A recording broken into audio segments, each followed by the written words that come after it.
on BBC Radio Leicester. Ady Dayman, BBC Radio Leicester. And you know how it works. I'm joined by two very, very fantastic, brilliant, terrific guests from 2 o'clock till 3 o'clock. Please say a great big good afternoon to Erin Dooley and Jane Smith. Afternoon, both.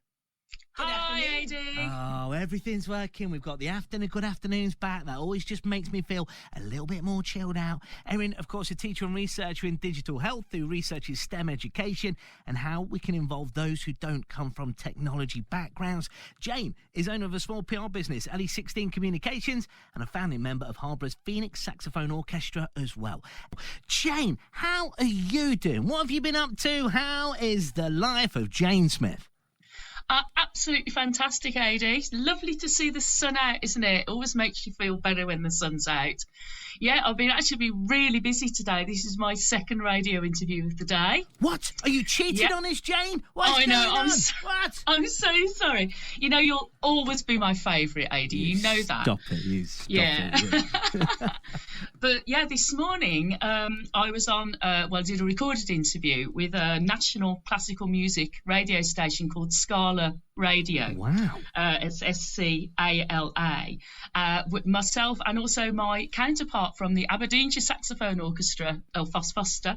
And because we are going to be broadcast this weekend on Sunday on Scala Radio on the Angelica Bell Show, and they're going to be featuring the joint project that we did, the entry of the Gladiators recording that we recorded earlier in the year on the radio, on national radio. So yeah, absolutely over the moon at the moment.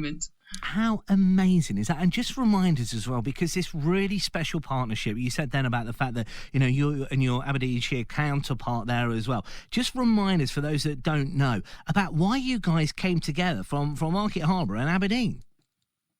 Well, it really all started at the start of lockdown. I mean, Phoenix Saxophone Orchestra had only been going. We'd only literally had 3 rehearsals before we went into lockdown. So we're really looking at ways to carry on making music while we weren't able to meet up in person. And we initially got in touch with Aberdeenshire because we were looking for more repertoire. Because, you know, we're a big saxophone orchestra. We've got 15 players playing 7 different types of saxophone. And there isn't actually that much music out there for that kind of group. So we got in touch with them initially for that. And then they invited us to go along to one of their Zoom rehearsals, which prompted us to do a Zoom rehearsal as well. And then when Make Music Day came around in June this year, I mean, when we were planning for that, we were still in and out of lockdown, so we just couldn't plan doing a performance anywhere because we didn't know whether we'd be able to. So we thought, well, you know, let's not think about what we can't do, let's think about what we can do. And we decided to record this piece of music, which is Entry of the Gladiators by Julius Fuchik, which is best known as the piece of music when the clowns come in the circus. So we wanted to do something that was fun and exciting. And we thought, well, seeing as we're recording this at home, it doesn't matter if we're 5 minutes away or if you're 480 miles away in Aberdeenshire. So we invited Aberdeenshire to join us on that. And the rest, as they say, is history. As you know, we've been nominated, we were shortlisted for a Royal Philharmonic Society Award for classical music, which isn't actually a genre that saxophone is used in a great deal. And now we're being featured on national radio. So it's amazing, really, how far something that just kind of started off as a bit of fun has gone. And, you know, we couldn't be more delighted. How amazing. Well, that is great news. Sunday morning, then we can catch that on Scala. You can hear our very own Market Harbour Phoenix Saxophone Orchestra representing across national airwaves on BBC Radio Leicester. To my 2 very special guests this afternoon, Erin Dooley and Jane Smith, joining us right up until 3 o'clock this afternoon.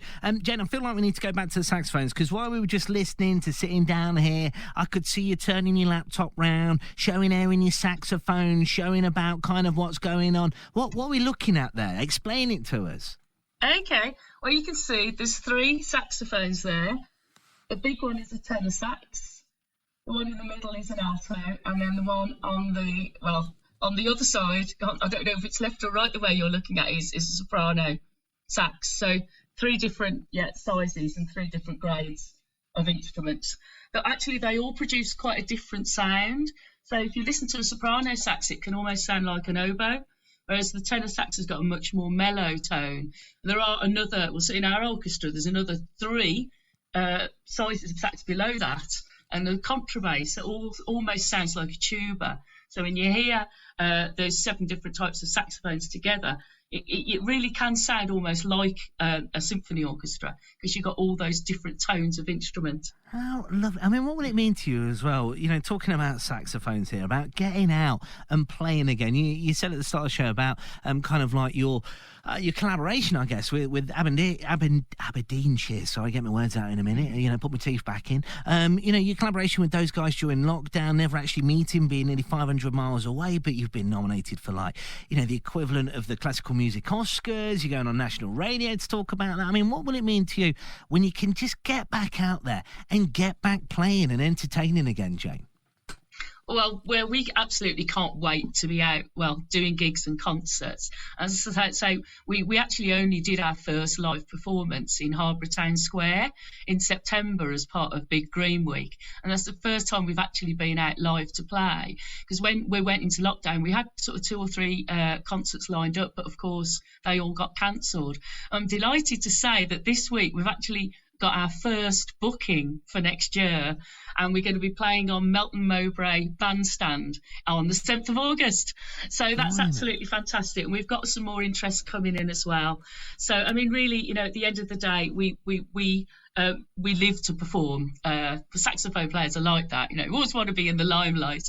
So yeah, we're really looking forward to that. So hopefully this will be the start of many bookings. And if anyone does want to book us, they can go onto our website at phoenixsax.org.uk, and please get in touch. We'd be delighted to talk to you about coming to entertain you if you've got an event coming up. What I love, Jane, is your passion for the saxophone. I never really had any discussions about saxophones in my 35 years on this planet. And then being introduced to you over lockdown and the great work that you're doing, I feel all inspired as well. I mean, Erin, is there any musical instruments that you play at all?